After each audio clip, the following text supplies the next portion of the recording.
go! Let's go! We beat the Jets. Yeah.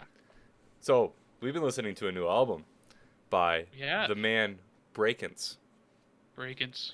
His album is called Hypochondriac, which means a person. Pondriac. I added a P in there. Mm-hmm. That's a person that self-diagnoses himself with things and doesn't like doctors. So like all of us, we just use Google. Yeah, facts. WebMD. Anyways, let's get right into it. What were some things you liked about this album? I wish this album was in my life earlier, because I really love this album. Like honestly, it's so fun to listen to. Do you think It's you could have so handled fun. this in high school? I don't think you would have liked this if it came out in high school. I think I would have. I think it would have been cool. I don't think I would have. Okay, I don't know that. But anyways, I wish I liked it in high school there. If it was out in high school, I wish I liked it. But it's so fun to listen to. It is. His voice is amazing. It is. It's so nice. And I it's love it so much. It's extremely versatile too. Yes. There wasn't really a feature on this album. I mean, there was the AI voice thing, but he did so many different sonic characteristics. There were a couple times where I thought there was a feature. I checked the credits and there wasn't. And Yeah. it's very impressive what he can do. Yeah. I mean, all of his songs are unique and experimental, I feel like, to their own extent. Yeah. There are a couple songs that are a little bit more experimental than others. Yes. But I like that he went there. I think it was a really good mix, and I think it worked very well.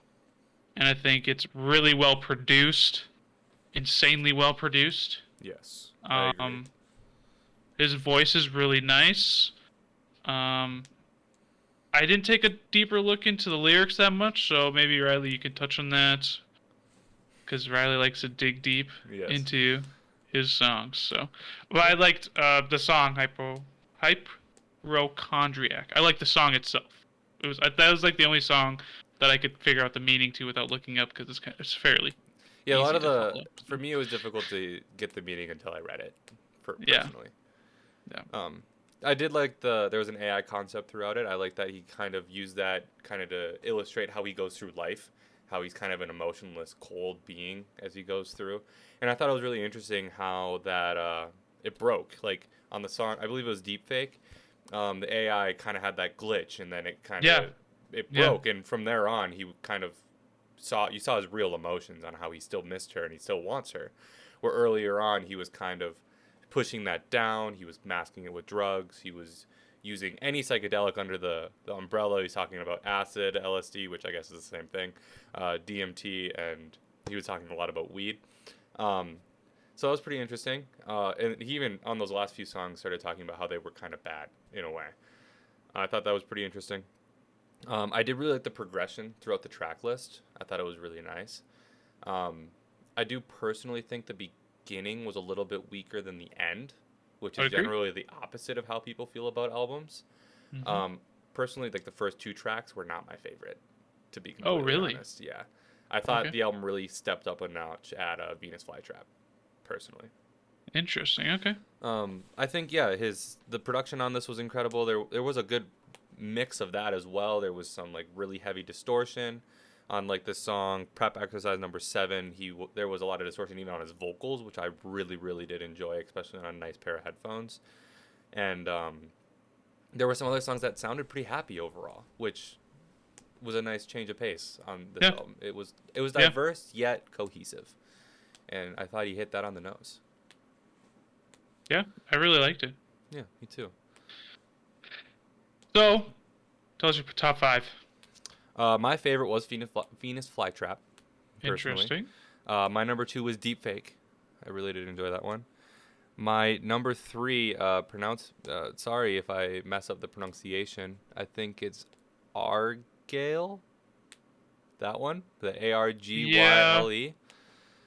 I did like that one. I would put Prep Exercise number 7 here, but I'm not going to listen to that in life.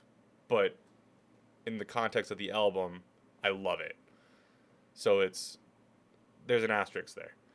Okay. And then I round that off with Introvert and CBD. How about you? We are completely different We're completely different. Interesting. My number one is CBD. Okay. That one I really, seems like the most like radio friendly. It could genuinely be a very successful song. yeah. Yeah, so CBD was my favorite. Then my second favorite was 5G. Okay. And then Hypochondriac. Okay. I like that one a And lot. then, That barely yeah, missed personally. I really liked his outro track. Like you could tell, there was a little bit of glitching in there. Yep. You could tell. But I just liked how you could just feel the emotion in the song. I think it was a really good song. I like the deep emotion, the pain in the voice song. As fun as that sounds, I like Yeah. that kind of song. Yeah. And then my number 4 was Bugging, very first song. I enjoyed it, actually. Riley might have a different take. That's my least favorite song on the album. Interesting. And then number 5 is Deepfake. That was my number 5. But these are all like, I feel like my number 4 and 5 could be switched, and also I don't know. There's just so many. There were a lot of personally I gave a lot of like 6.5s. Like they weren't quite playlist worthy, unless if it's a really niche playlist. But they were very, very solid tracks. There were a lot of them in that bunch for me. Yeah. Even Buggin', I think I gave a 6. My biggest Yeah. knock was I didn't like his delivery. How he I drew a little graph. How it started off weak and then got really intense and then weak and then intense, like bar for bar. I didn't like that style. But like on the song 5G, he also had a unique delivery, and I enjoyed that delivery a lot more. Where it started kind of like low, strong, and then kind of dwindled off a little bit, if that makes sense. That does. I think my least favorite on this album, although it's not a bad song, is Caffeine, I think. Yeah, Yep. 2. Second track, Caffeine. I get that. It was a little too chaotic for me, and I think for some reason just didn't sit well with me of how chaotic it was. And the transition to, it's actually a really smooth transition from Bugging to Caffeine, yeah. because There I were- didn't even notice it. Like I was like, holy crap, this is a long song. 2 separate songs. Yep. The transitions on this album were incredible. He didn't do them on Yeah. every single track, but when he did, it was very, very smooth. There were numerous times where I'm like, oh, wow, okay, this is another song. All right, I guess. Yeah. Yeah.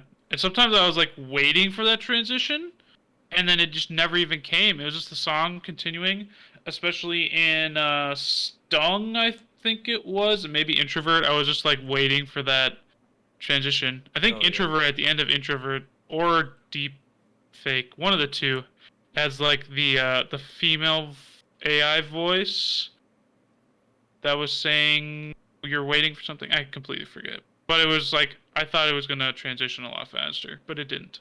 I thought it was okay. I was like, oh, okay, cool. But yeah, Yeah, it was a great album. Great album. Overall, I think this is an album listener's preferred.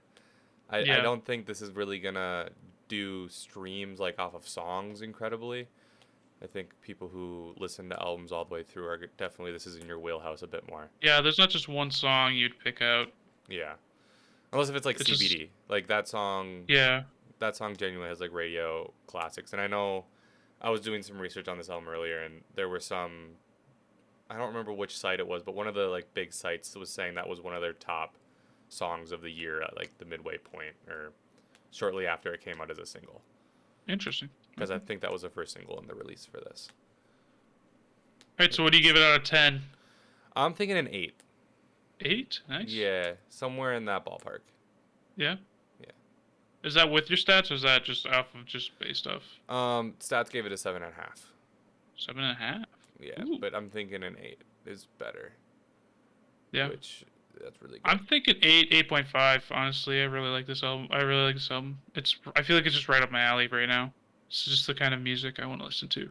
Yeah, it's really good, and it's got a really dark meaning behind it. Yeah. If you haven't dove into the lyrics, I highly recommend it, because it's kind of eye-opening in a lot of ways. I'm gonna have to, but yeah, It's really good. I was really impressed by it. Honestly, the more and more I listened to it, the more impressed I got. So Same. All right. Tell us what you guys thought down below. Tell us what your favorite album by Brakence is. Is it this one? Is it Punk 2? Or is it the other one that I'm not even going to try to pronounce its name? Thank you. Like, subscribe, and See you later. bye.